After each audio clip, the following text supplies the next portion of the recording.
The mighty Michigan International Speedway has seen so much great racing over the years, but it has been more than a decade since this 2-mile track hosted INDYCAR racing.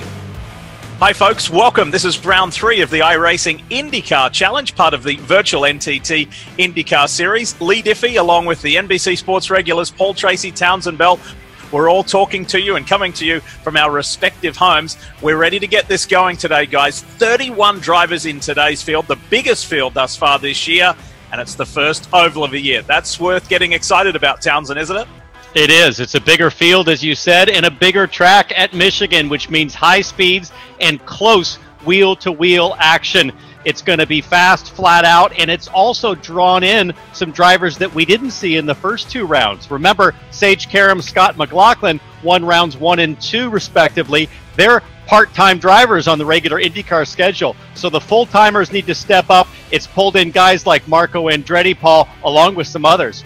Yeah, Ryan Hunter-Reay is making his debut in iRacing, and we've got the great Dale Jr., who is a massive gamer. He's been into this for a long time, so he's making his IndyCar debut this weekend. So the times have been super tight in qualifying. The whole field is separated by just a couple tenths, but the draft, Townsend, is huge. So these guys are going to get big speeds down the straightaway, and the tire fall off is pretty good too. Speaking of big speeds, PT had a pole position here in 2000 at 234.9 miles per hour. So he knows what he's talking about. All right, let's get ready to go. Dale Earnhardt.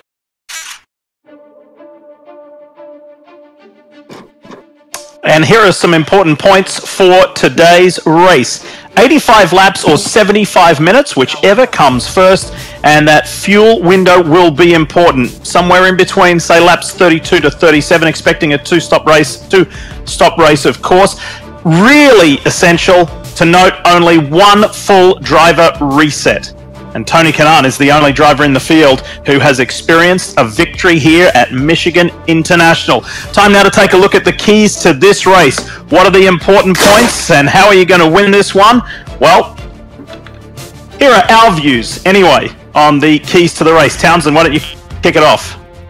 Well, Lee, you talked about experience in the real world at Michigan. Kanaan, the only person that's won. There's only 5 drivers that have ever raced at Michigan before in the IndyCar series. So for the rest of the field and those 5 veterans, patience is the key. You've got to get to the end. This is going to be a crazy pack race like back in the day. Smart decisions all day are going to take the win. PT? Yeah, these guys are getting a big draft down the straightaway, and as you get tire wear, you start to slide up the track. So if you enter on the low side and you have a car, these guys have been running 2 and 3 abreast. If you slide up the track, you're going to end up getting into another car. So you got to take care of the tires on these long runs.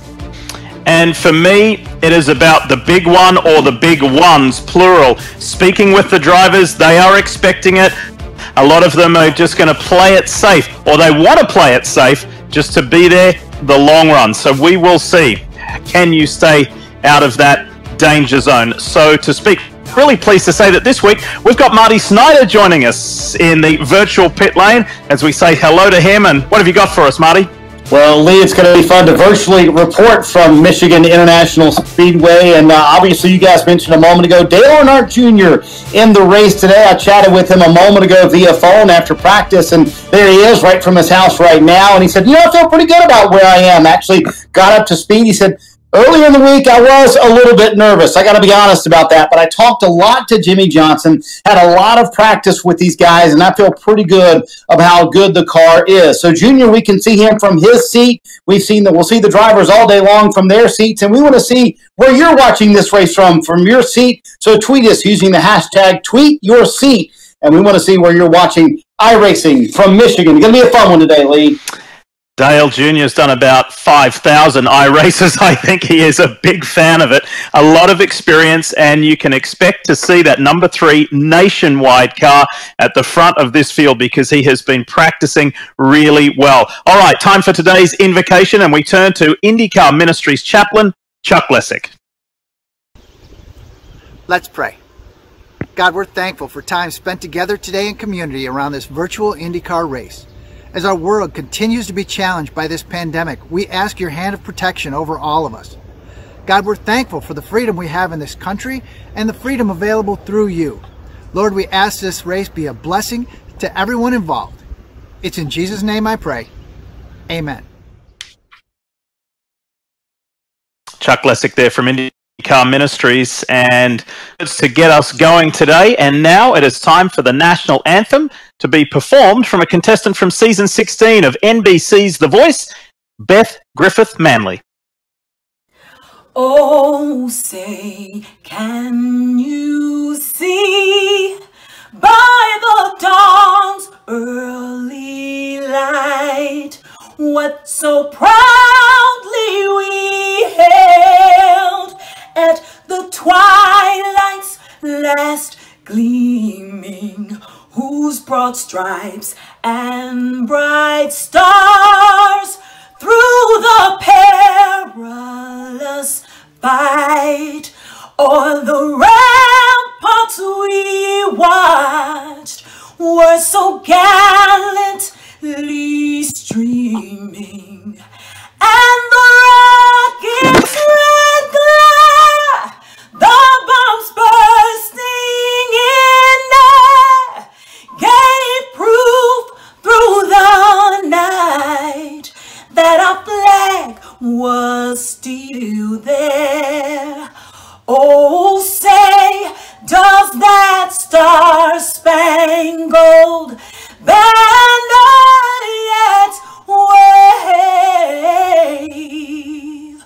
Oh, the land of the free and the home of the brave. Beth Griffith Manley there from NBC's The Voice. Beth, thank you very much. There's been a lot of practice, a lot of training, and a lot of build-up to this. The Chevrolet 275 at Michigan International Speedway. It's time for a quick break, and when we come back, it's time to bring the action. First oval of the year in the iRacing INDYCAR Challenge.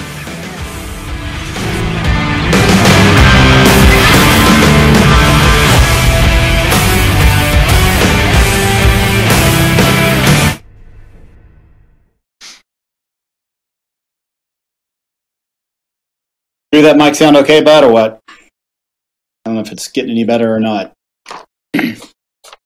Townsend's been my official audio person. Yeah, I think it's all right, Marty. It's clear, mate. It was super loud. While you were talking, I turned you down, but it's clear. It's good. Okay. Let me know if it's too loud. What we need is some gnat sounds from pit lane on a loop. Yeah. Did you see Terry's text? Marty can add. Doesn't surprise me he would say something like that. Marty can add. Go to it. It's just fascinating to me how the real engineers are calling the strategy for these guys today. That's dumbfounding to me. Oh, yeah. And they had strategy meetings today. Yeah. It's just like, what? It's full on.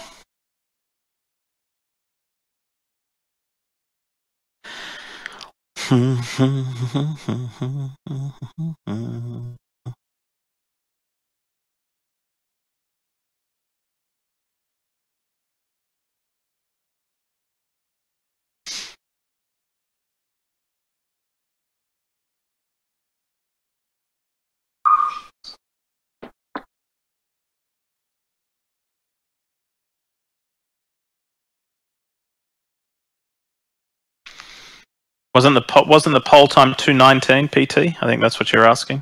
Yeah, I was just wanting to know what the speed was for pole. I just texted. Oh, you mean top speed?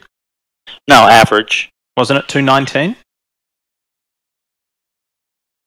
We were talking about practice speeds there, so it's 3 miles an hour quicker. 2:19.7. 2:19.747.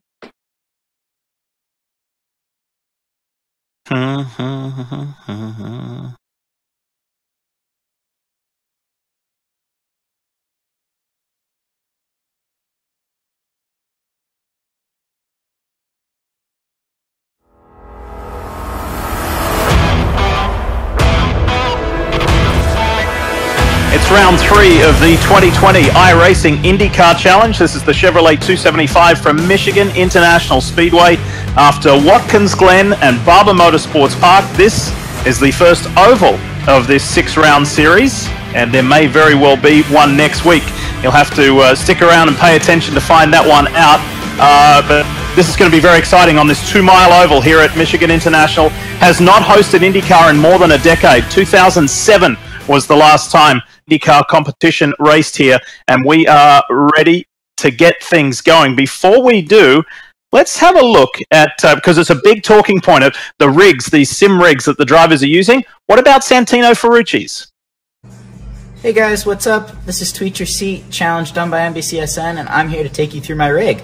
So, as you can see, got the steering wheel set up, beautiful 49-inch Samsung TV, custom HPP pedals in the footwell here. The sim chassis is built by WR1 Sims, and I'm running an impact seat. But most important thing of all of this is the Dale Earnhardt Jr. mouse pad. That thing is a beauty, and I'm very much looking forward to racing Dale today. And Santino, as many of your competitors are, there's a lot of excitement about Dale Earnhardt Jr. being in this field. And last month of May, on Memorial Day weekend, Dale Jr. was standing beside our Mike Tirico, our friend and colleague from NBC Sports, who hosted the Indy 500 last year. Mike's got some important words today. I want to know where my invite was. I've got my mouse. I'm ready to go. I've got my helmet. I'm ready to go. But for some reason, I wasn't invited. So I'll watch the pros do some work. Drivers, start your engines.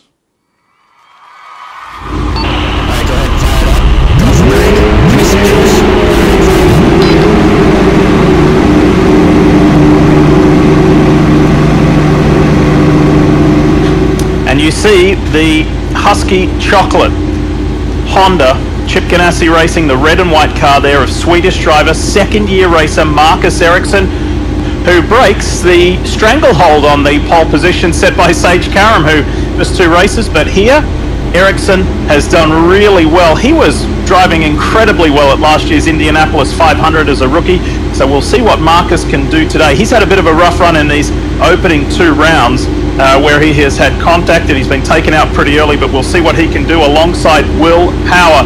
Townsend, Paul, let's walk our way through the grid. Good showing too from Carlin Racing's Felipe Nasr on the second row. For sure, no oval experience for Nasr, but he seems to know how to get around this place. Michigan for the first time on iRacing.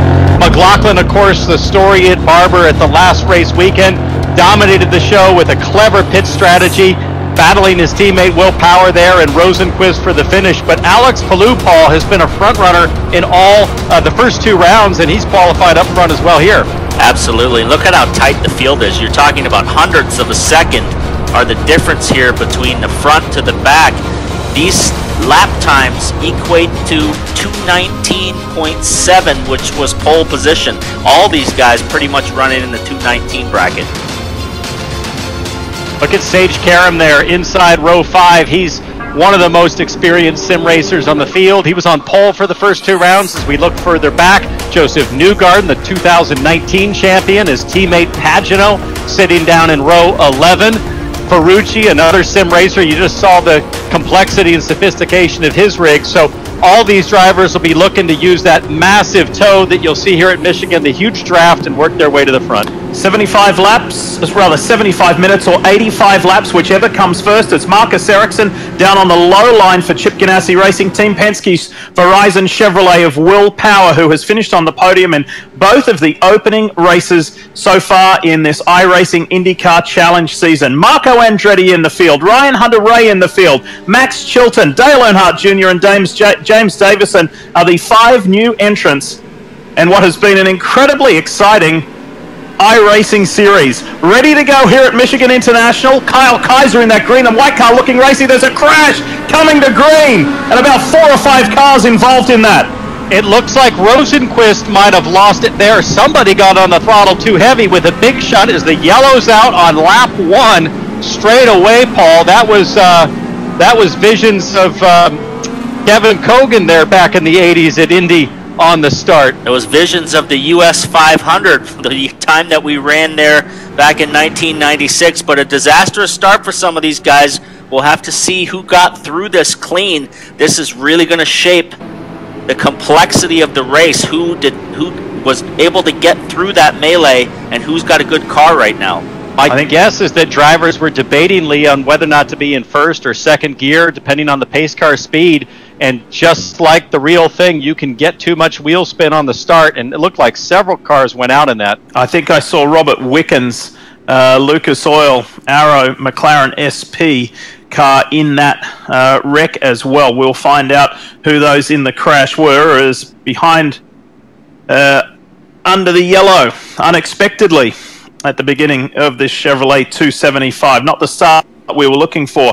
Do you know what? The more laps that are turned here on this circuit, practice runs and mock races, the general, and this is the driver's words, the general conduct has been a lot better. The early practice races were just wild. But we weren't expecting this. We were looking for a clean start. Let's have a look at a replay and see if we can ID some of the cars involved. Look on the left side of your screen. You see Rosenquist in the 10. Guys were getting impatient, ready to go. The pace was brought down very slowly by the leader, and these guys in the back were ready to go, and they just charged up on the pack that wasn't moving yet. It looks like Rosenquist checked up as the broadband connection of the car in front of him got a little glitchy, and in that, then Askew got a back of Rosenquist as the green came out, and there's a damaged car crabbing its way, trying to get to pit lane. I don't know, is that Graham Rahal or Ed Carpenter perhaps with damage to the front of their cars? Luckily for Ericsson, Power, you know, those guys are still intact and good to go, along with Alex Ballou. I think I was a little conservative. My my estimate at there's 4 or 5 involved. There was more like 10 cars involved in that. Yeah, we can see Alexander Rossi right there. It was rear wing missing, front wings missing, engine cover, so he's looking to come to the pits to get repairs. But Will Power got through that cleanly. He is second in points, guys, right now, so this is looking good for him points-wise. If some of these guys in the back, like McLaughlin, if he was involved, he's been a front runner. This could be a good day points-wise for Will Power. So the orders: Ericsson, Power, Nasr, McLaughlin, and Ballou as they run right now. We're on board with the safety truck. What about Dale Earnhardt Jr., guys? Because he was starting back on the 9th row. We don't have a status report on Junior. Was he involved in that crash? Could have been highly likely. Timing and scoring shows him in 18th at the moment, but I'm not sure if that has been refreshed. Looks like no damage to his car right now. There he is right there in the blue and white car. He's heading to the pit lane, but it looks like he doesn't really have any damage. This could be a strategy call on fuel as well. That was Joseph Newgarden, I believe, in the yellow and white Expel Team Penske car heading to pit lane with damage as well. So although this has got off to a rather inauspicious start, folks, I can tell you that the viewing of the practice races has been nothing short of spectacular. Pack racing has been highly entertaining, very exciting, and the drivers themselves have enjoyed it, although some have said it's pretty obvious who has been involved in pack racing and who hasn't, and who has done more iRacing and who has not. So we'll take that into consideration as this Chevrolet 275 plays out. You see the white and green and red car there about 5 back. That's Kyle Kaiser. He stepped out of line down on the low side, but avoided any contact, but it all kind of happened up to his right, driver's right, and behind him with Felix Rosenquist and Oliver Askew and Robert Wickens and many, many others. PT, we mentioned at the top of the show that you won. This track was one of the ones that got away from you. You never experienced victory here, but you had that pole position at an incredible 234.9 miles an hour. Tell the viewers what that was like. Well, I've had a checkered past with this track. This was obviously a track that was owned by Roger Penske. I did a lot of testing at this track in the beginning of my career. My first IndyCar race for Roger Penske was at this track. I crashed on lap 3 and I broke my leg. And then thought I was out of a job after that. Came back the next year and finished second in my second attempt at Michigan. And also later on in my career, have the lap record around there at 234.9 miles an hour. So it's been a bit of an up and down rocky road for myself at Michigan, but it's a super fun track to race on.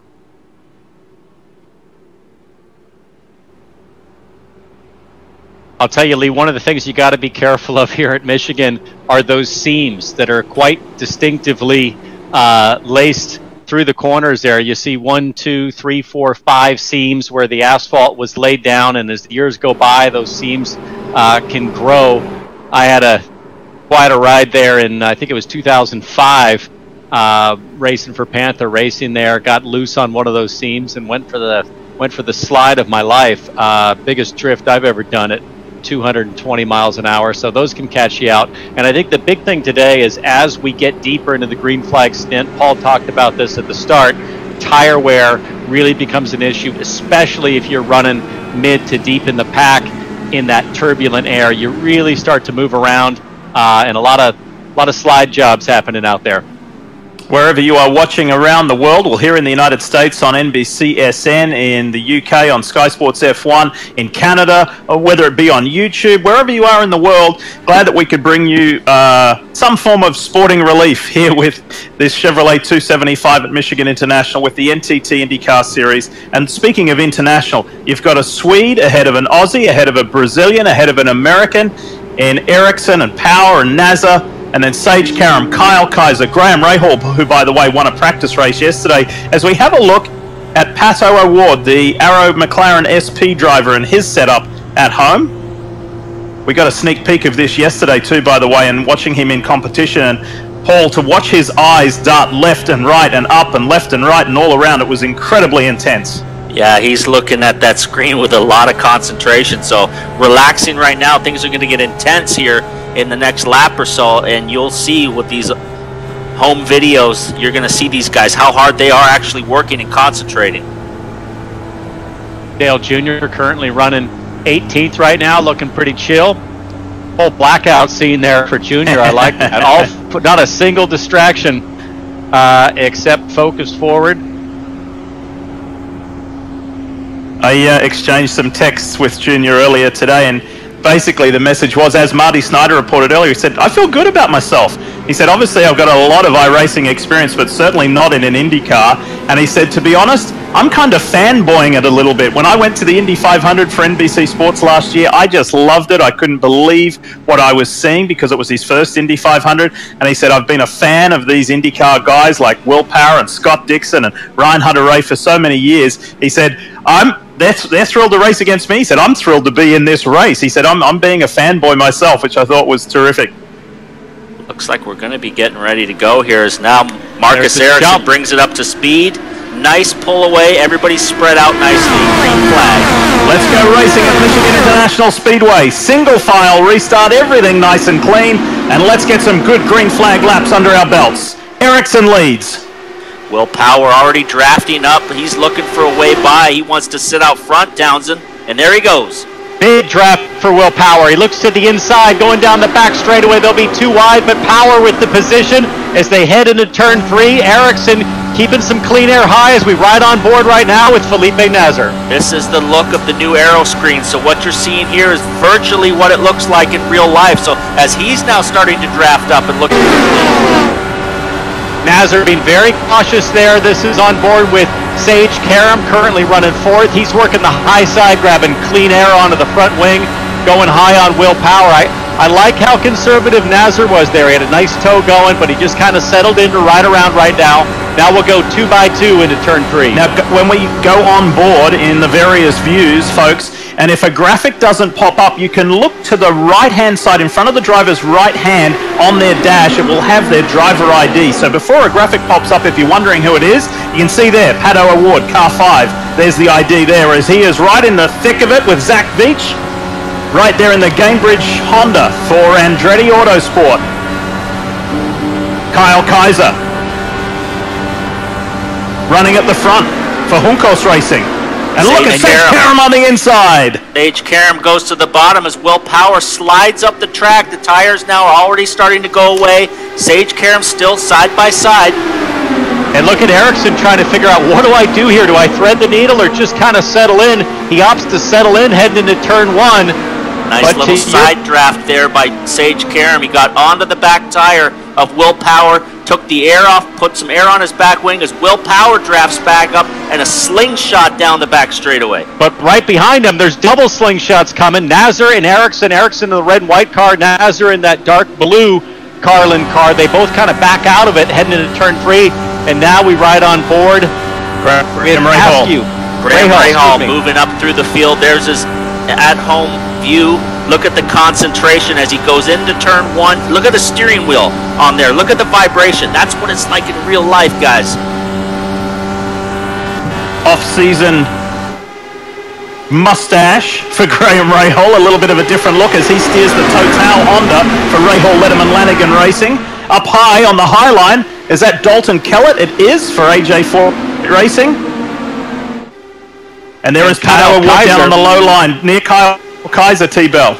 Yeah, Kyle Kaiser in that number 11 green and white Hunkos car starting to enter the mix. Back up front, Sage Karam back to the lead, and Power now moving up the track in that light gray section of track. Not as much grip, but a bigger corner radius, and he's working the speed now. On board with Pagano further back. Let's go for a little ride with the Indy 500 champion. Have a listen.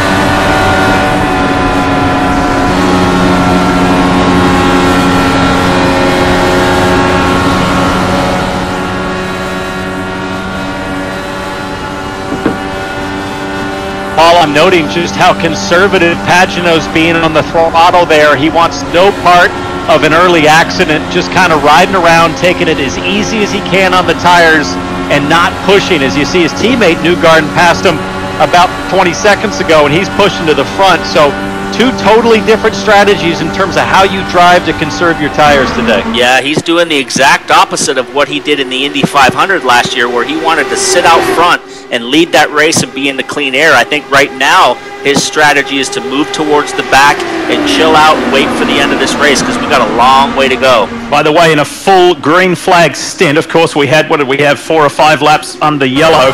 In a full green flag stint, the tires start to go away, the drivers have told us, after about 10 laps. That fuel run, as Sage Karam and Nasr dive to the inside of Will Power. Power goes from 1st to 3rd, almost, side by side with Nasr, and red and white Husky chocolate car of Marcus Ericsson hanging there on the low line in 4th. Remember that fuel stint is between laps 32 and 37. Robert Wickens had some major damage in the beginning. Looking at the timing and scoring right now, he is 6 laps down. Marco Andretti 2 laps down. Sebastian Bourdais is 2 laps down. Felix Rosenquist is also at the back, but he is on the lead lap still. And Scott Dixon and Oliver Askew sitting on pit lane as we speak.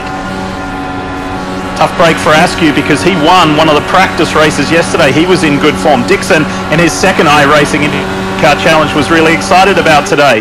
Fortunate start for those two drivers. Kyle Kaiser, Graham Rahal, and up on that high side, Pato Award in the mix. Graham Rahal looking really racy. He won at Fontana Speedway, which is a replica track to the Michigan Raceway. Roger Penske built that track, an exact carbon copy, and he was a winner there in 2015. He also was a winner yesterday, Paul, in the practice round here at Michigan. So Graham Rahal really finding his groove as there's a crash in the back. That's Newgarden. Joseph in another car. Newgarden, I don't know if he had contact or just lost the rear of the car. He was spinning off turn 2 and got damage as Will Power looks to get the lead back. Now, one of the things we're doing today is to not go yellow if it doesn't involve the leaders in an effort to get all 85 laps in under the time limit, Lee. So they might just reset those cars on pit lane. Yeah, we spoke with race director Greg West a little earlier, and he's being very mindful of that, and considering that we had a yellow coming to green, he'll watch, and if there's no immediate danger, running as Will Power in the Verizon Chevy on the low line of the Wix Filters car. The Dreyer and Reinbold entry of Sage Karam. Really great to read Nate Ryan of NBC Sports, his story on Sage Karam and his resurgence in IndyCar racing after being kind of out for a little while, doing the Indy 500, doing what he can with Dreyer and Reinbold, and has actually received sponsor calls his efforts to come back to full-time IndyCar racing, Marty, which is a really positive and heartwarming story. It's a great story, and also a great story with Will Power up front, and you're right on board with him, sitting in second right now. So how seriously did Team Penske take this race today? They literally had strategy meetings before the race. Dave Faustino, the normal engineer for Will Power, calling the shots for him today, and all of them have a spotter working with them in today's race as well. So Will Power certainly doing very well. And the accident you saw a moment ago with Joseph Newgarden also included Marco Andretti and Colton Herta, and Dale Earnhardt Jr. did an amazing job. He split those 3 cars, believe it or not, making it through that wreck. Dale Jr. right now sitting in 15th. He did say a moment ago, I have a little bit of damage, but that getting through that wreck a moment ago, Lee, was amazing to watch. And you're talking about how serious these guys are getting with strategy meetings with their engineers. How about Junior's old spotter, TJ Majors, spotting for last week's winner, Scott McLaughlin, today. McLaughlin from the Australian Supercar Championship, the 2-time and defending champion. He said, I'm not used to racing with a spotter, but boy, is it helpful. Yeah, Townsend, these guys are really starting to take this iRacing very seriously. Guys started out with their equipment with very basic stuff, but it seems like everybody you talk to during the week, everybody's upgrading their systems, their computers, their monitors, their steering wheels, their pedals. You're in on that game too, aren't you, Townsend? I was on a 2-hour practice session this morning getting ready for my first IMSA race. And I got to tell you, it's not something I could do at night because I get way too ragey and frustrated because there's just no shortcut to the time it takes to figure it out. And as you pointed out, McLaughlin, probably the most experienced sim racer in this bunch. He has the equipment. He knows all the little tricks. He has the instinctive feel, the instinctive virtual feel of knowing where the limit of the tires and the limit of the car, where that line is. And nobody's doing it better right now than McLaughlin, as you see him continue on a great race strategy so far today. This is Ryan Hunter-Reay. Now, this is his first IndyCar iRacing sim race because he missed the first 2 rounds working to get his equipment sorted out. And Hunter-Reay was quick to point out, saying, hey, I'm not on a level playing field, not only because of the equipment, but I've got a wife and 3 little kids at home. It's totally different than some of the other drivers out there. So I can sympathize with Ryan's plight because it takes a lot of time. You got to lock yourself in a dark, black cave and practice this stuff. Hey, I'm telling you, these Sims guys they're the fast track to your girlfriend breaking up with you or your wife wanting a divorce, because you can spend literally 6-8 hours a day trying to master this. And one of these guys who's an expert at this is the leader, Sage Karam, in the Wix car right there. He's been up front every race this year. You're right, Paul. I mean, I was on my best lap of the last week of practice at Laguna this morning. My wife came in as I was like 2 corners to go and asked me very nicely if I wanted something for breakfast, and I looked at her with dragon eyes. I'm pretty sure I breathed a flame because it got me out of sync, and I didn't complete the quick lap. So it's super intense, and this is even more intense racing at Michigan as James Davison in the 33 Jonathan Bird car is working the backside there of Zach Veach. Davison doing a nice job moving up into the 8th position behind Kyle Kaiser in that green and white number 11. And right behind him is Alex Palou for Dale Coyne Racing with Team Go. And I really like what's on the side of Alex's car, the young Spaniard, the rookie to IndyCar this year. A shout out to first responders and everything that they're doing in this coronavirus pandemic era. And this young guy, he said, I never thought my first oval in the NTT IndyCar Series would be in iRacing, but I'm enjoying it, I'm loving it, and we all can't wait to see this talented Spaniard on track for real later this year. And you may have noticed that there has been an amended schedule for the 2020 NTT IndyCar season. So at the moment, all fingers are crossed that we're going to get going, get racing on track for real in June.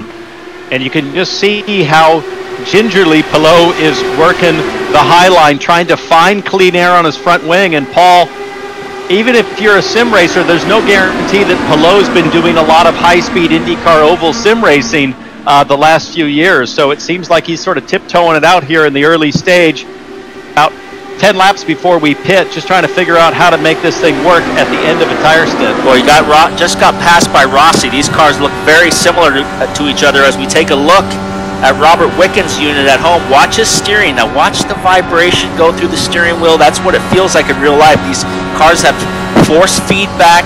He's got a SimCraft unit, which is custom built for him. He didn't have a unit at all to get into this iRacing, so he quickly got together a program, and he's out there racing and doing a great job.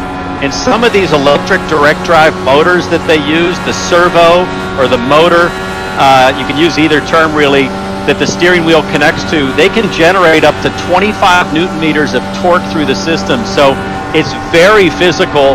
You can absolutely work up a sweat just trying to hang on to this thing, depending on how much feedback you want coming through the wheel and how high you set that torque setting. Now, if you're wondering what that lever is there right next to Robert Wickens' hand, that's his brake, which is typically set up as a rally brake when you're off-road racing or truck racing in iRacing, but they turned the system around the other way, and he pushes on that brake, very much like how Alex Zanardi set his car up when he drove at the 24 Hours of Daytona. So he's got a handbrake, paddle shifters, and the throttle is also on the steering wheel with his finger. And if you're wondering why, maybe there are some first-time viewers who are wondering why Robert is using that system. He sustained spinal cord damage at a crash in 2018 at Pocono, but has been one of the most remarkable recovery stories from spinal cord injury that you have ever seen. His determination is infectious, he is inspirational, he's an amazing human being, and has loved being back behind the wheel of a race car in iRacing INDYCAR Challenge circumstances. Power over Karam, over Felipe Nasr. These top three have been there all race long. The Total Honda of Graham Rahal, then Ericsson. Davison was one of 5 newcomers this week, doing a really good job in that Jonathan Byrne entry. Kyle Kaiser hasn't gone anywhere. Alexander Rossi, who is building up his iRacing experience, he sits inside the top 10 over Ryan Hunter-Reay. And Townsend, speaking of RHR, you gave a little insight into him being absent for those first 2 races. There's a connection to you with Hunter-Reay's setup this week. He's not actually at his house, he's at a facility, EPX Labs in Miami, and the owner of that place is Jeff Siegel, a guy who you drove with to victory at the 24 Hours of Le Mans. And at the 24 Hours of Daytona, Jeff Siegel, one of the top private coaches, whether it's sim racing or the real thing, Siegel operating facility out of Miami, Florida. And this is a great battle, back and forth with Sage Karam and Will Power and Felipe Nasr. And assuming they can have good, clean pit stops, you really get the feeling this is going to be a shootout, Paul, all the way to the last lap here at Michigan. Absolutely, and it's going to be critical how these guys get on and off pit road with good speed. You got to get slowed down from 220 miles an hour these guys are running right now in this pack. You got to get woed down to the speed limit, get into your box clean, and then get out without getting a speeding penalty. All the rules apply in the iRacing, just like the real thing.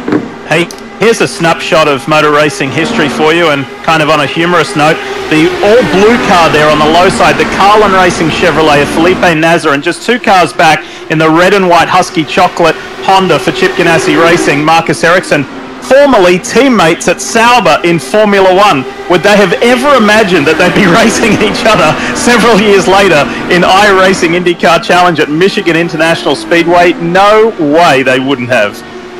Terrific stuff as Nasr goes to the lead. Graham Rahal, as you said, Paul, getting up into 4th position. Now 3 wide going into turn 1. Just a few laps before they all pit.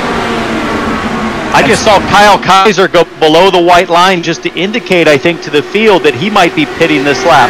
We have seen, PT, you witnessed it as well, we have seen multiple crashes entering pit lane. In fact, that's how Marcus Ericsson went out of the Indy 500 last year, but there's been a lot here, and even in the practice race, or practice session prior to this, Connor Daly had a huge crash entering pit lane. So we will see how they keep these Indy cars under control and getting down to that 55-mile-an-hour speed limit. Michigan International Speedway is a high-banked oval, much different than Indianapolis. Indianapolis has much less banking, so when you transition off of the banking down onto pit lane and you get on the flat ground with these low downforce wings, you got stagger in the tires, it will easily get away from you as Sage Karam goes back to the front. He just is not willing, Townsend, to give up that lead for very long. Oh, it's a great battle up front. Let's get a quick update from pit lane with Marty Snider. Yeah, Terrence in the top 10. Yeah, not pitted yet, so they'll have to come to pit road here pretty soon. Meanwhile, Dale Earnhardt Jr. moving up a little bit more. He is now in 14th. He's among that group that pitted at lap 3. And Junior saying, hey, we can kind of go a little bit further than the rest of these guys. They may be able to play that a little bit to their advantage. An update on some of the guys in the back of the field. Oliver Askew, as you mentioned a minute ago, Lee, he is out. Scott Dixon, Marco Andretti, and Colton Herta all out of the race. And Pato O'Ward had a connection issue. He actually had to shut down and restart things. He is now 5 laps down. You see Junior there battling with Simon Pagenaud on the track. These two guys don't actually live too far from each other in Charlotte, North Carolina, and enjoying their time on track. They got to hang out a little bit at the Indy 500 last year as Junior watched Simon complete his month of May domination, winning the Grand Prix of Indianapolis and, of course, the Indy 500, the first Frenchman to win it in more than 100 years. Pretty cool side-by-side split screen action, the battle for the lead there, and then a big pack in that battle for 9th with Hunter-Reay making some moves, and the battle for the lead continues as Power back to the front. This is just classic Michigan IndyCar racing, lead swapping every couple of laps. The front 4 guys have all kind of spread out. They're kind of pacing themselves and swapping the lead back and forth. But there's a pack right there. There's a few guys that are running side by side. Kyle Kaiser, we're going to go 3 abreast into turn 3.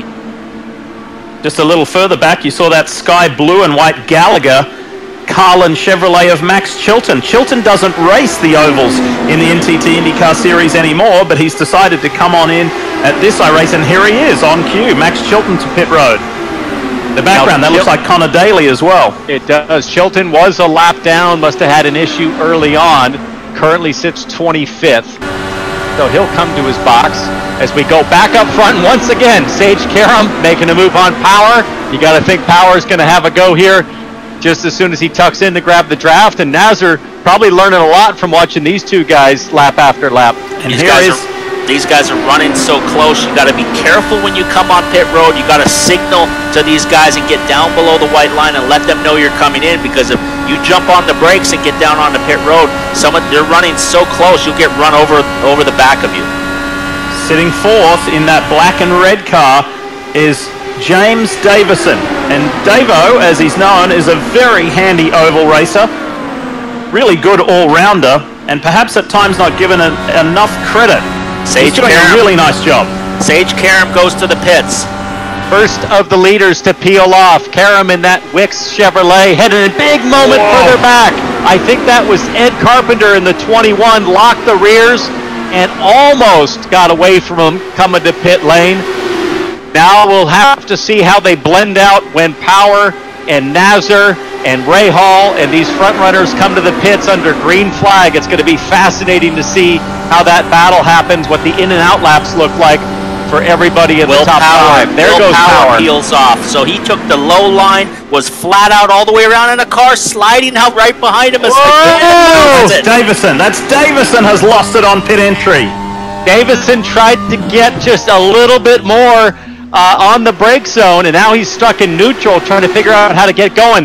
There goes Sage Karam back out of the pits. So he tucks, you basically lose exactly a lap on a green flag stop.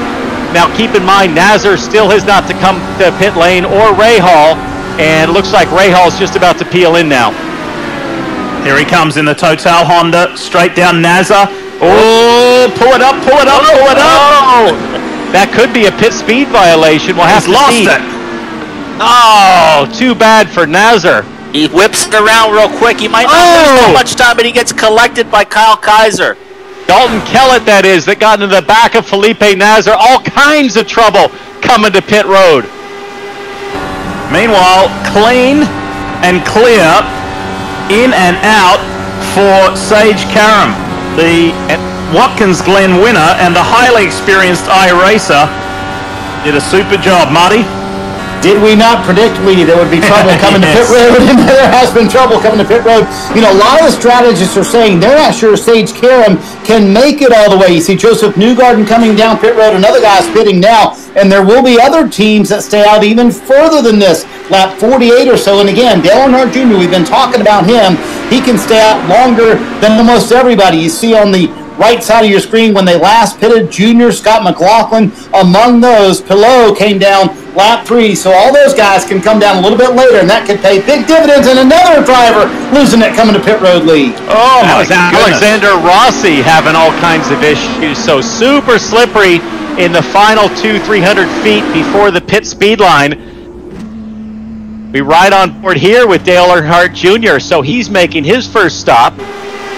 You see that windscreen is dirty. They'll pull a tear off on that. You can get it cleaned off with the touch of a button on the steering wheel with this system, but in real life, they will have to pull a tear off once we get back to racing. Simon Pagenaud in the DXC Technology Chevrolet for Team Penske. He's getting a little loose, but brings it to pit road in a more controlled manner than many that we have seen. And that will put Scott McLaughlin to the top. McLaughlin came in early, and he has followed. Looks like McLaughlin has followed Pagenaud's pit strategy there, and he dives. And that'll leave Sage Karam, this man here, in the Wix Filters Dryer and Reinbold entry out in front, where he has been for a long time today. Scott McLaughlin and Pagenaud in the pits. As we watch Sage Karam, you can really start to appreciate the gap. Look at the gap that Sage Karam was able to put on Will Power during that cycle of pit stops. I show that at about 2 seconds, which is a lot when you think about a 32-second lap. So Sage Karam really showing his experience and his skill in the in and out laps on cold tires and the trickiness of coming to pit lane.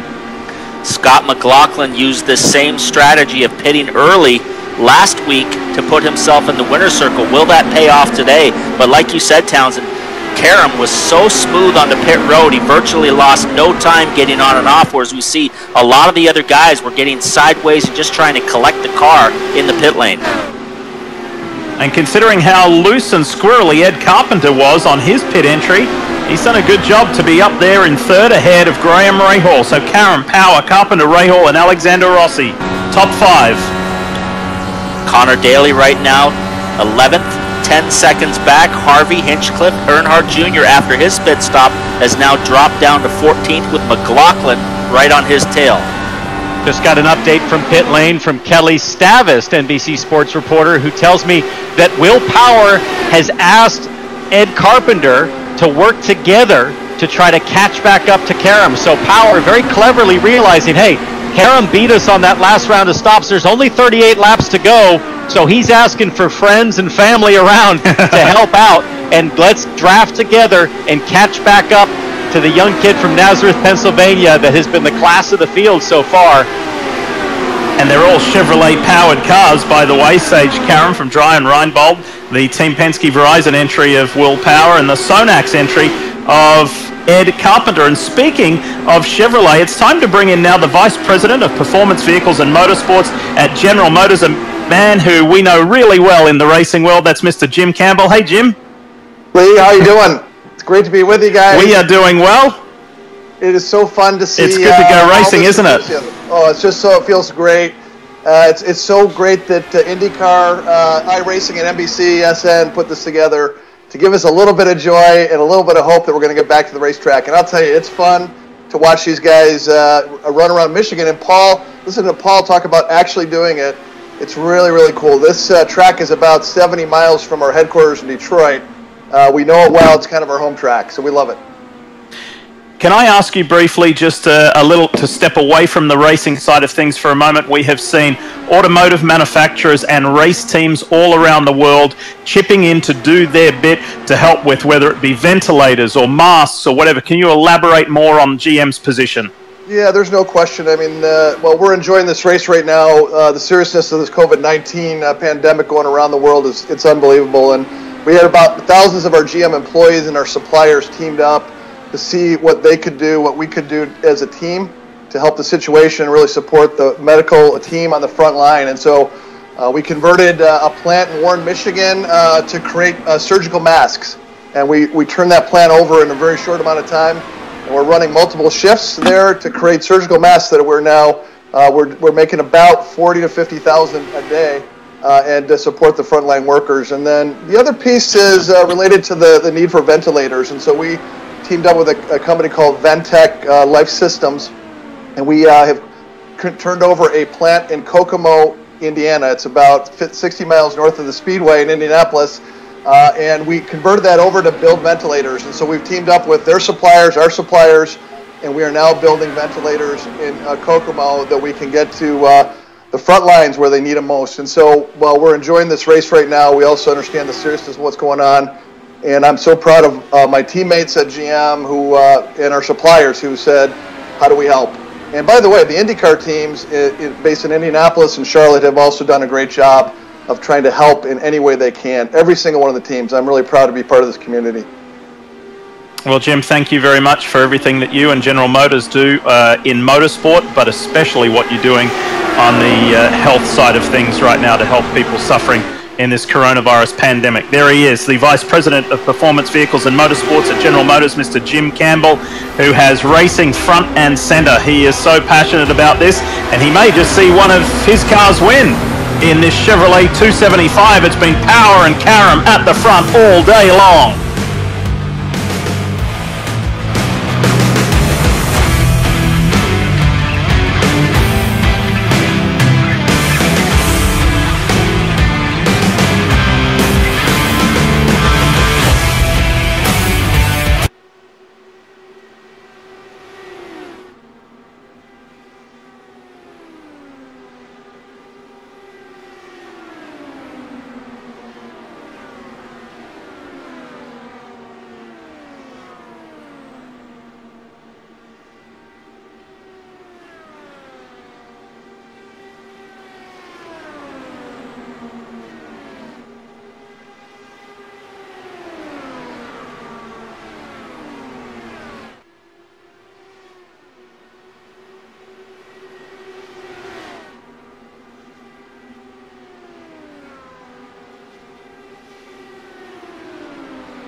iRacing INDYCAR Challenge continues here. First oval of the series at Michigan International Speedway. Lee Diffie, Townsend Bell, Paul Tracy and Marty Snider with you. You're looking at the Gamebridge Honda for Andretti Autosport of Zach Beach.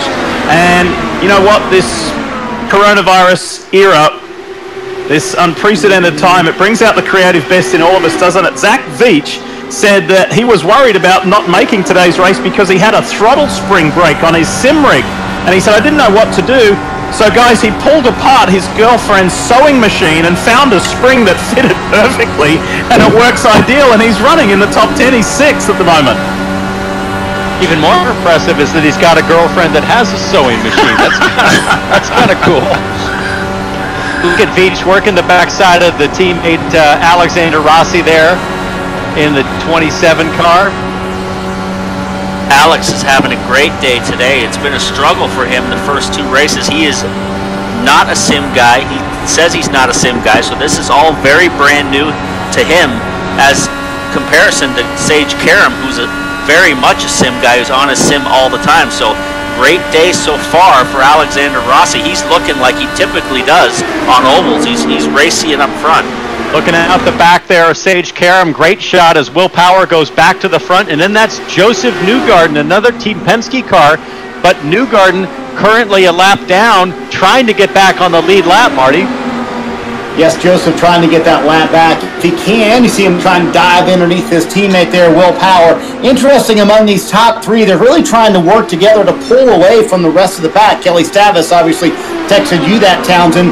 But when they work together, Dale Earnhardt Jr. told me he learned that with Sage Karam earlier in the week. He said it reminded him in the beginning days of tandem drafting in NASCAR. He noticed that if 2 or 3 cars work together, they could pull away from the rest of the field. You see that happening right now.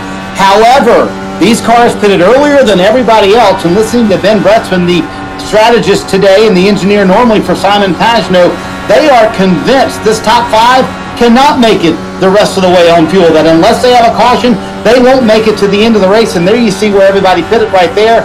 Bretzman told Simon Pagenaud a moment ago, he said they pitted at lap 46. He said, we are by far the best of everybody in the top 10. The other one they're keeping an eye on, Dale Earnhardt Jr. back in 14th. He pitted at lap 45. They too confident they can make it to the end, but also, Townsend, it's about saving some tire, having something to work with at the end of the race too. Yeah, and you can see it, Marty, in terms of how these guys at the front with Karam and Power are spreading out. They flare out to grab clean air, and then they bunch back up to basically form one bubble that 2 cars are pushing, and then in the corners, they each grab their own bubble of air, if you will, to maximize downforce and grip for handling through these high banks at Michigan. Yeah, it looks to me like both Will Power and Sage Karam are also working in tandem to save some fuel, because you'll see right here, Power lifts out of the gas at the end of the straightaway, lets Karam go by, then he tucks back in behind Karam, and then Karam lifts out of the gas at the end of the front straightaway. So they are already saving a little bit of fuel. You watch, Karam lifts out of the gas. There goes Power, goes by in 1. Then they'll do the same thing again down in turn 3. So these guys are really working together nice. Hey, PT, just hearing your voice there reminded me, before we get to this end of the race, I need to give a shout out to your dad, the man who got you into racing. It is Tony Tracy's 90th birthday today. Happy birthday, Dad. Thanks a lot, Lead. I gotta say, hi, Dad. Love you. Happy 90th birthday. I know you're at home watching with Mom, because Mom said she was going to have this race on. So happy birthday, and then enjoy the cars outside in the garage this afternoon.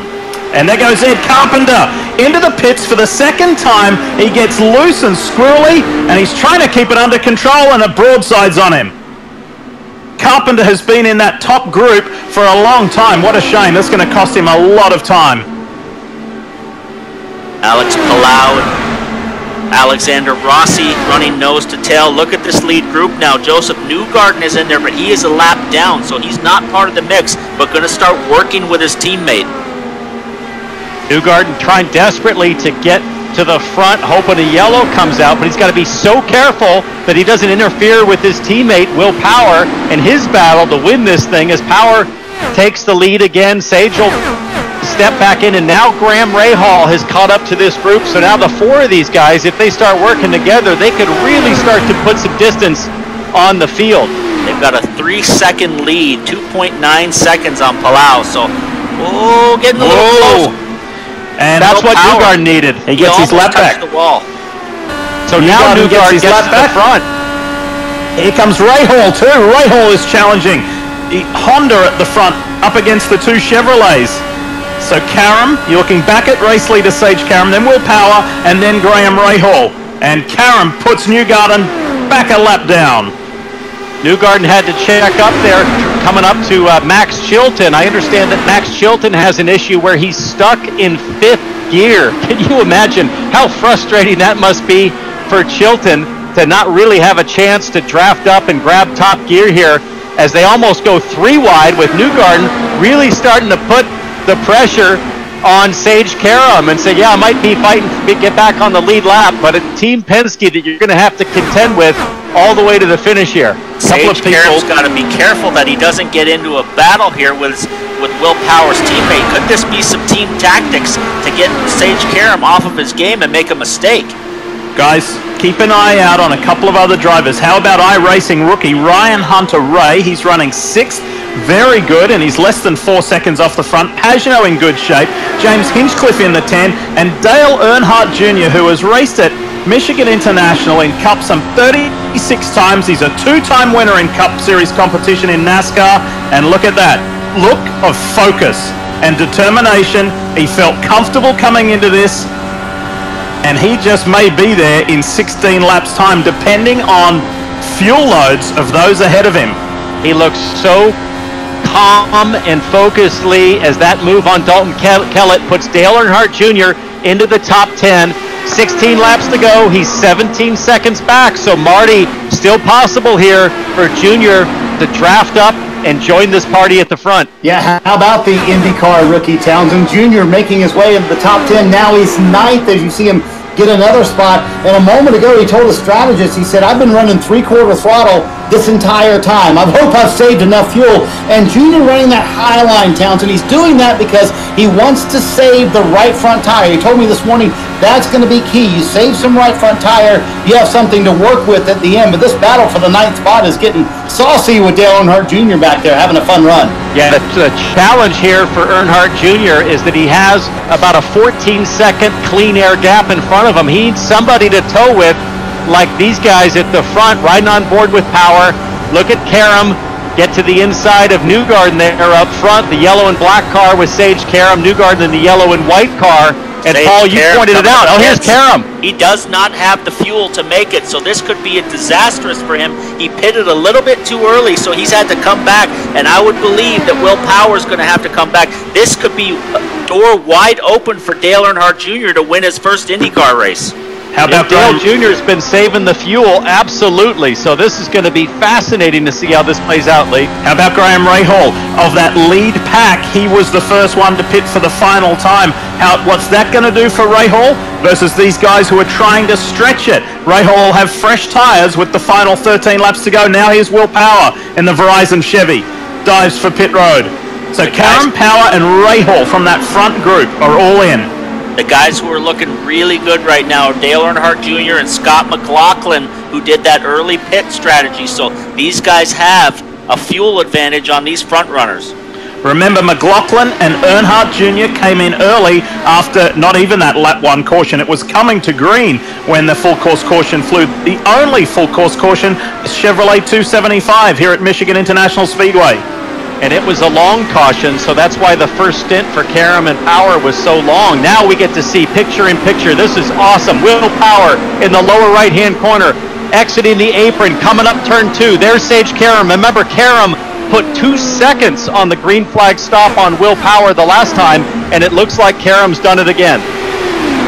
The 55 Dale Coyne Racing with Team Go, Honda, Alex Palou.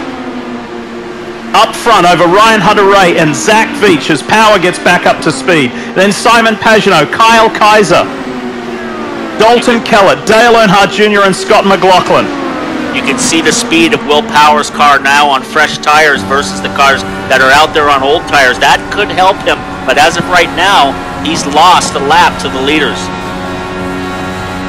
I'm just looking at lap times for Dale Jr. They're doing 33.8 right now. Palou and Hunter-Reay up front right now doing 33.8. So does Jr. have the fuel? He goes to 6th now, Dale Earnhardt Jr. Just 15 seconds back. 10 laps to go. Andretti Autosport teammates here fighting it out. That's Zach Veach in the yellow, blue and black Cambridge Honda. Oh, we're hearing that there's been a crash and that Pato O'Ward clipped the wall coming out of... And 55, Alex Palou clipped the wall. That was coming out of turn 4, but no yellow. He's still running, weaving around a little bit. Will he come to the pits for repairs? As of right now, Ryan Hunter-Reay, who's a new gamer, he is in the lead with his teammate 2nd. Pagenaud moves to 3rd. But what we don't know, Paul, is how much fuel do any of these cars have? There's the damaged car, Palou, coming to the pit lane, so he did have some damage that needs repair. Probably a right rear toe link.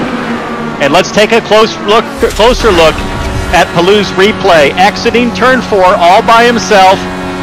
It's just up there, and you can see, look at how his steering now is right hand down. It was left hand down before, so knocks the right rear toe link out, and there's no way you can be competitive with an IndyCar out of alignment on a place like Michigan. So, of the guys who are running at the front and pitted late, it's Karam, Power, and Rahal are all grouped together in 11th, 12th, and 13th.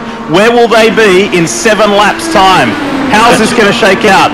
as Palou exits pit lane and rejoins the racing surface. What a shame for the Spaniard. He was having such a good run. Hunter-Reay, Veach, Pagenaud and Kaiser. That green and white and red car for Juncos Racing. You remember Kyle Kaiser at the Indy 500 last year on qualifying weekend. He was the guy who knocked McLaren and Fernando Alonso out to make the field. Marty?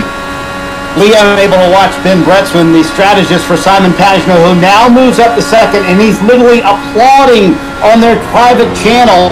He can see what Simon is doing. They know they are good on fuel. They're fairly confident. Ryan Hunter-Reay, Zach Veach are not good on fuel. Again, Dale Earnhardt Jr. is the guy they're watching. They don't think Kyle Kaiser can make it either, so this could come down to Simon Pagenaud and Dale Earnhardt Jr. battling it out for the win in Michigan. That would be cool, wouldn't it? And you remember earlier in the race, Marty, they were kind of shadowing each other, Pagenaud and Earnhardt Jr. So we'll see how that works out here. Here's an angry little bunch at the front. Hunter-Reay and Veach and Pagenaud's on that low line in that DXC Chevrolet.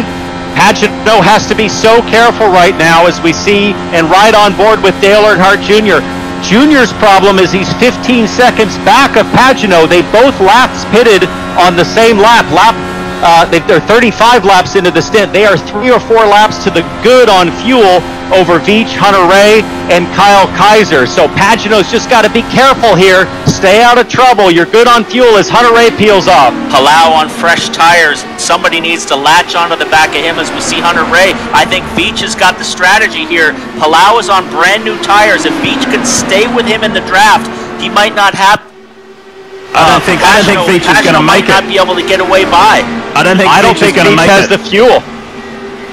Here comes Page on the inside is Ed Carpenter in the Sonax Chevrolet. What a shame that he spun on pit lane. Meanwhile, Kyle Kaiser, he's been in the mix today. He's been having a phenomenal run. Yeah, he's trying to save fuel. Look at the rev lights. He's not full throttle, so he's trying to stretch it to the end with 4 laps to go. Will these guys run out of fuel? Will it be Dale Jr. who's got enough fuel 15 seconds back? Well, Pagenaud goes to the front, and he's looking good. Looks like somebody else there exiting pit lane. Now we ride on board with Earnhardt Jr. Now on fuel, it could be a battle between Scott McLaughlin and Jr. for the second position, with Pagenaud looking really good up front. They'll come to the line. 3 laps to go here, Lee. Pagenaud looking good right now. We know he's good on fuel. He was saving some fuel, running in second and third. Now he's moved to the front. We don't know if Veach is going to have to peel off. He's at a 3-lap deficit to Pagenaud on the last pit stop. And charging hard further back, but maybe too far back, is Will Power and Jack Harvey and Graham Rahal, and Sage Karam has dropped further back.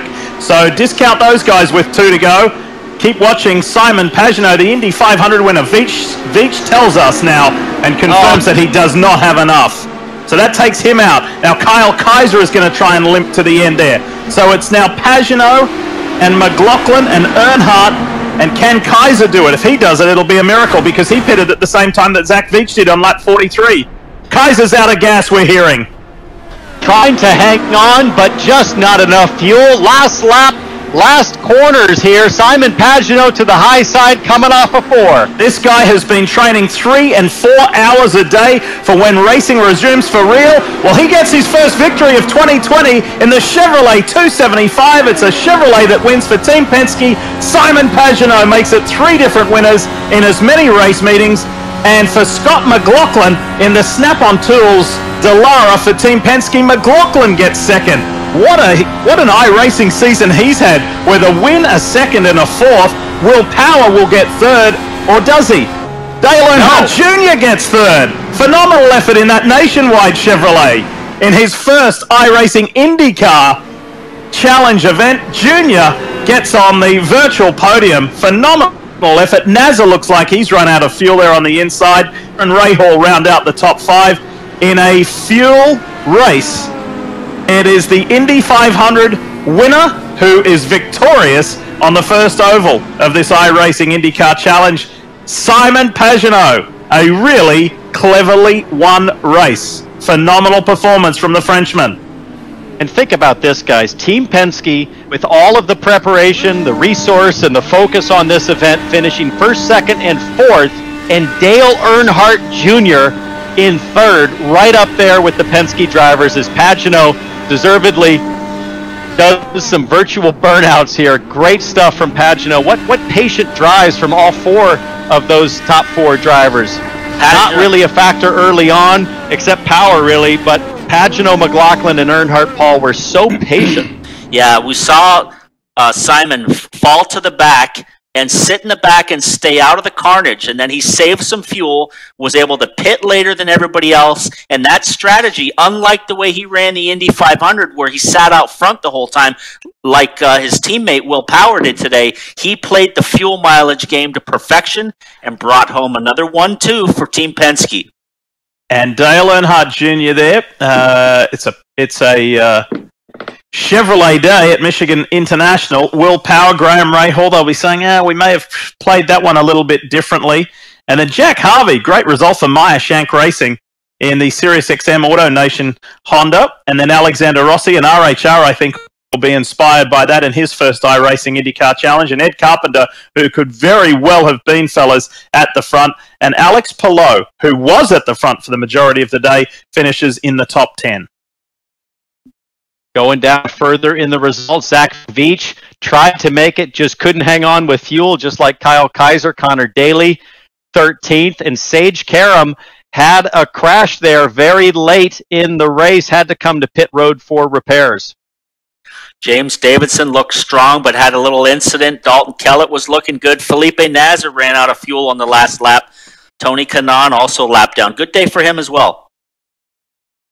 So that first oval, I think, went, despite the start, despite the inauspicious start, I think that first oval of this iRacing IndyCar Challenge went down very nicely with some different strategies, some good clean racing, some good battles, some smart work.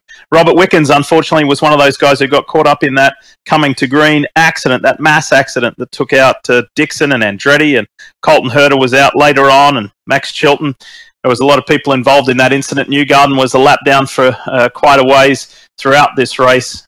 Didn't quite work out for Santino Ferrucci either, but let's talk to the Chevrolet 275 race winner at Michigan International Speedway. First victory of 2020 for Simon Pagano. Well done, Simon.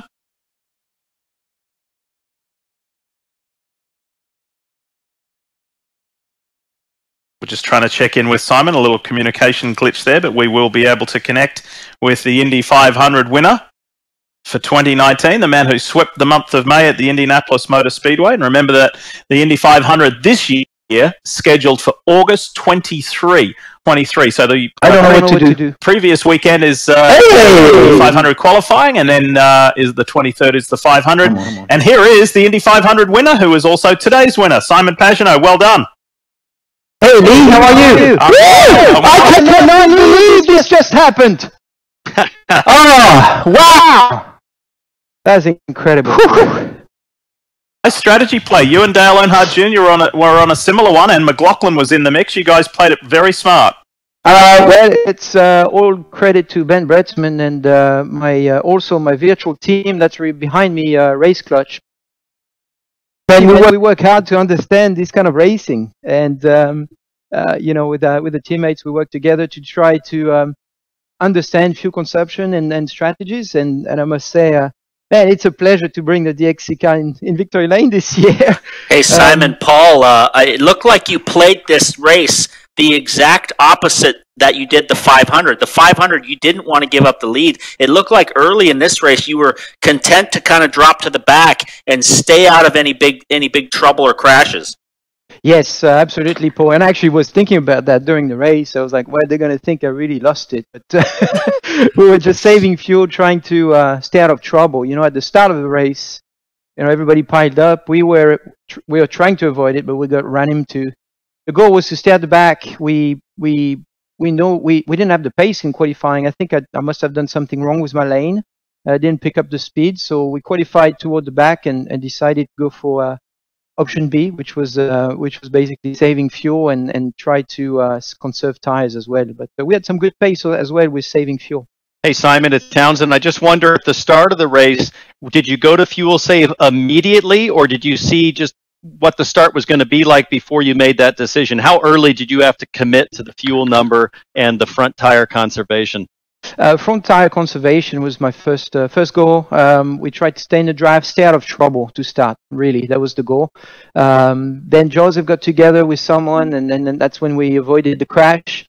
And then I thought, man, I'm just gonna stay back there and see what we can do. And then when I started doing that, we started to save a lot of fuel, and we realized there was that strategy lurking around. So we used that.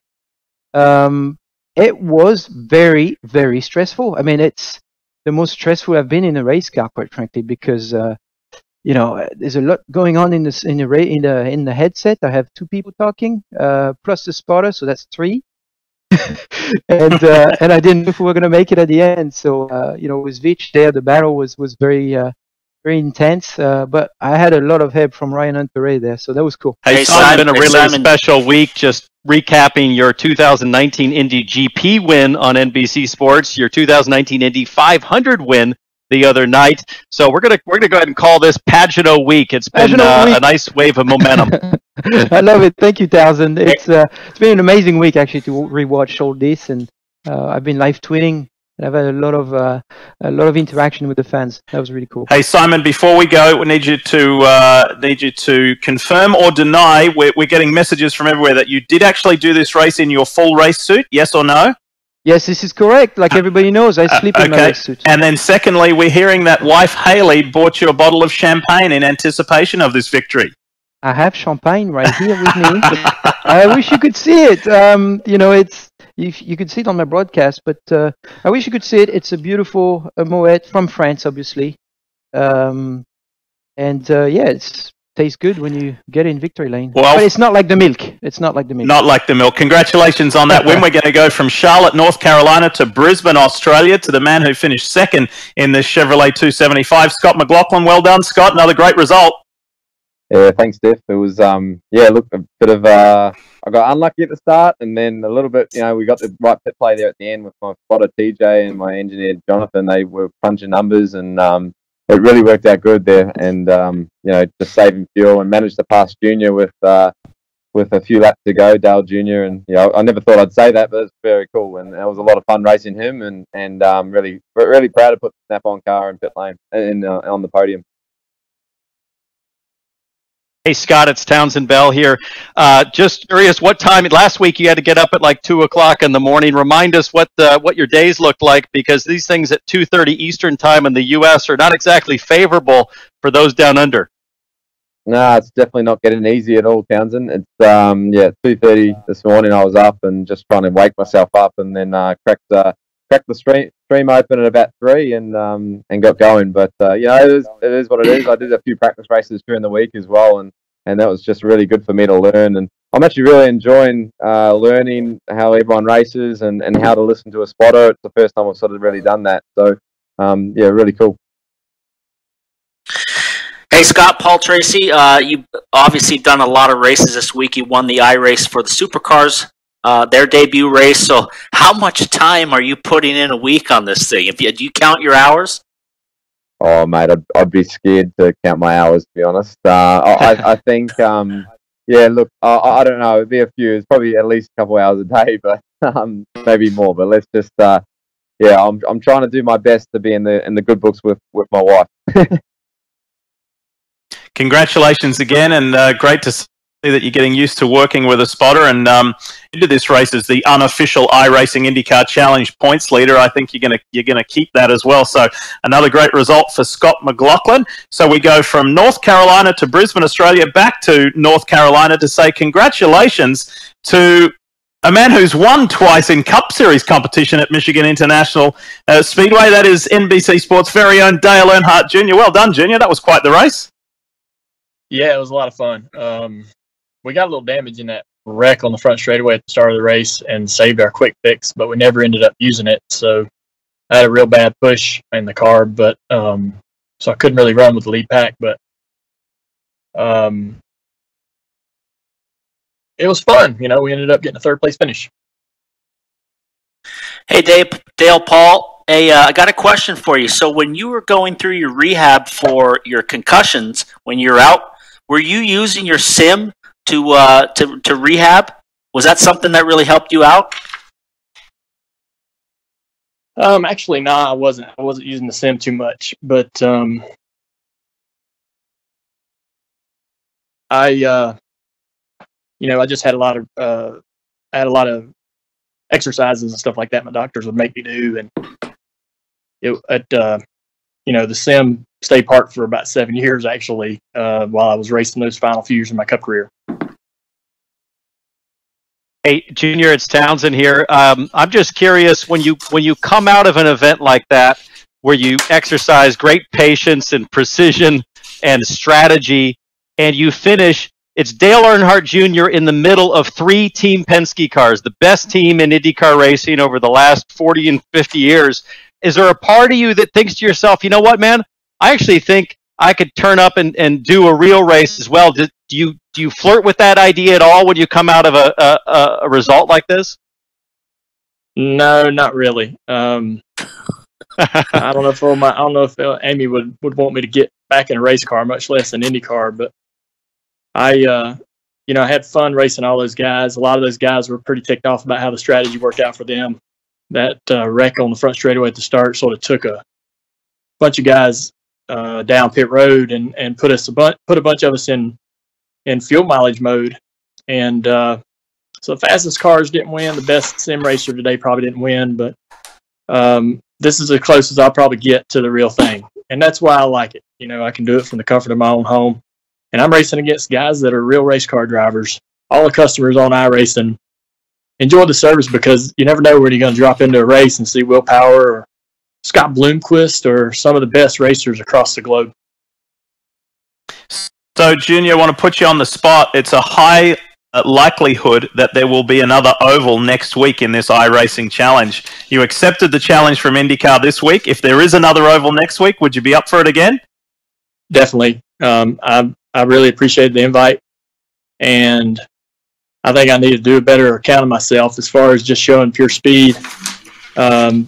Just wasn't able to really show it today that we had a pretty good car in practice and had good speed in all the practices and felt pretty confident going into the race, but wasn't really able to show what we could do.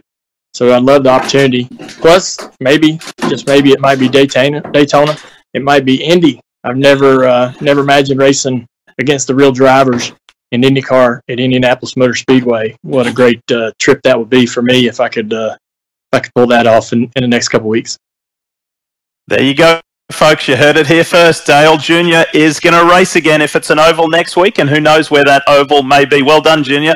Third place effort. We want to check in with another one of our NBC Sports colleagues. That is James Hinchcliffe. Hinch, you there? And tell us about your day. Oh man, we got caught up in the mess at the start there, which kind of put us on the back foot. And actually, we were running the same strategy there as Dale and Scott. And then unfortunately, on that round of pit stops, I got a speeding penalty in pit lane. So lesson learned: actually practice pitting during practice. I've been treating this less like what you would do in the real car and more like what you would do in a sim.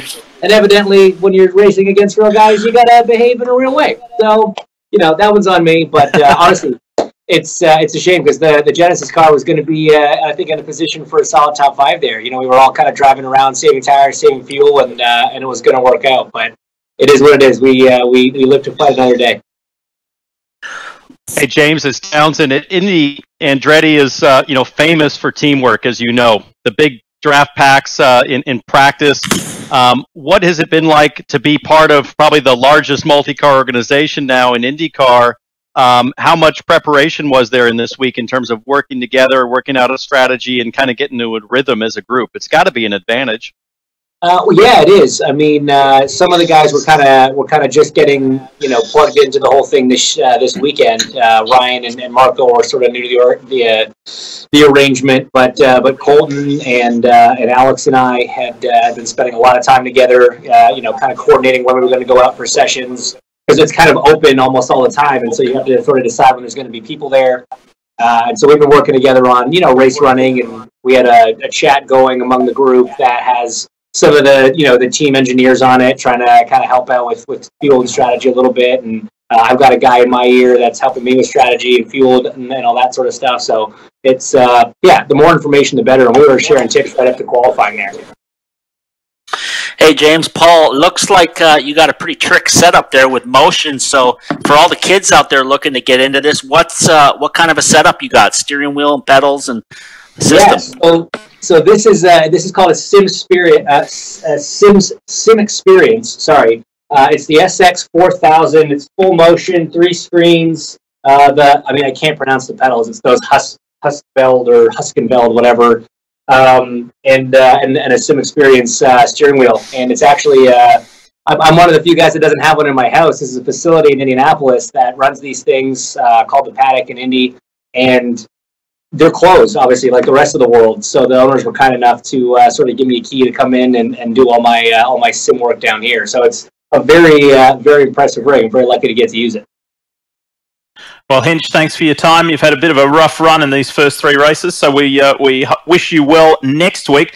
Want to welcome in now from Team Rahal, Letterman Lanigan, driving the Total Honda, Graham Rahal. After 2 14th place finishes, GR, you got your first top 5 today, and that was good. You and Will Power and Sage Karam and Nasr, you had some great racing at the front of the pack. Yeah, I think so. It was, it was good fun. I felt like, Sage got hosed there a little bit at the end to get kind of collected in that deal, but, Power, he and I had a lot of fun up there running. I think, ran up front for the entire day. It just, it's a shame the way it kind of worked out, but, as Dad and I were just discussing via text, it is racing to a certain extent. And, after the first caution they came on, iRacing came on, so we're not throwing any more cautions today. And what that did is kind of took the leaders out of it and put it into the hands of those who were collected in the first accident. But that's life, and so we had a lot of fun. I actually, I thought that it was going to be one of the 3 of us for sure coming to the finish, and it just we came up a little short. Is this a Bob Rahal inspired mustache? Is this a wife Courtney approved mustache? It is not Courtney approved, actually. It started the day as a really nasty little fake beard thing. It evolved from that to the new Bob Rahal goatee, which was awful because there's nothing grows right in here. So that got she vetoed that. And then I thought, the stash, Dad won at Michigan, we'll bring it back, have some fun. And probably right after this, it will go away. But, I already got a lot of texts like, dude, that is not a good look, which I'm aware of. But, we're in quarantine. We got nothing else to do. Well done, though, mate. It was really it was fun to call you at the front of an IndyCar race again in the top 5. Towns and Paul, we're just about to say farewell. Final thoughts on Michigan? Well, just as exciting as we thought it was going to be, Lee. The high banks at Michigan delivered a terrific pack race, and strategy wins again, just like at Barber with McLaughlin winning. Here, it was all about saving fuel, and very, very well done by all of the top finishers to exercise patience, and Pagano comes out on top, showing that he knows how to follow strategy. Yeah. See, I know you enjoyed it too. We have to say farewell. Sorry to cut you off there, mate. We've run out of time, and the iRacing IndyCar Challenge continues next week, 2:30 p.m. Eastern, right here on NBCSN. We don't know what track it will be, but more than likely with the driver's choice element, it will be an oval. And you heard Dale Earnhardt Jr. say right here, he will race again. On behalf of Paul Tracy and Townsend Bell, this is Lee Diffie saying thanks for watching the iRacing IndyCar Challenge, part of the NTT IndyCar Series, right here on NBC Sports. See you.